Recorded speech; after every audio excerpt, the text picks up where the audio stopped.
The last part of the block setting in month 0 is creating the cornerstone for each block of the month. Okay, so the cornerstones are the 4 corner blocks that will go around our block.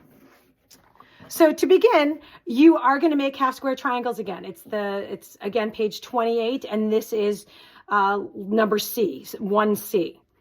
The half square triangles, you're going to follow the same process you followed earlier in the video where you're making half square triangles. This time you're just going to be using different sizes of fabric to make them. Okay, and they end up, once they're trimmed, at 2.5 inches square.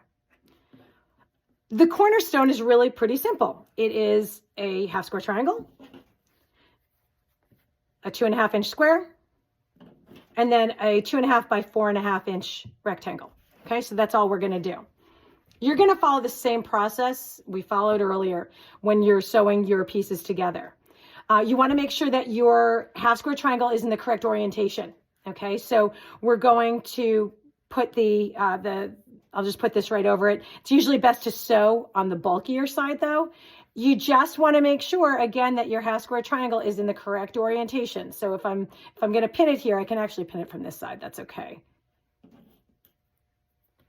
But you're going to pin this and make sure your squares are lined up. Okay, and whether you sew on the top or you sew on the back, again, it's not that much bulk, but it's usually better to sew on the side where there's more bulk to make sure that you get that seam down in the right direction. You're going to use a scant 1/4 inch seam allowance, and you're going to sew each one of your half square triangles to that square. Okay, so when you sew them together and you open it out,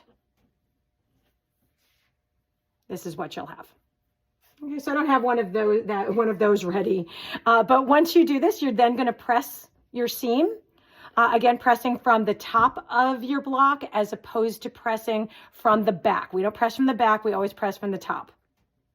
Once this is pressed, you can then add your 4.5 inch rectangle to it like this. Okay, so excuse me that those aren't sewn together. You're going to sew those two together, which is going to look something like this.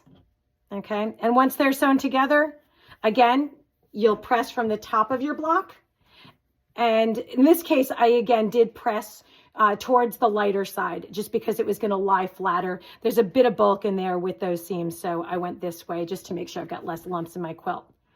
This is going to finish at 4.5 inches square. So if you do see a little bit hanging over, you can always measure it with your square ruler.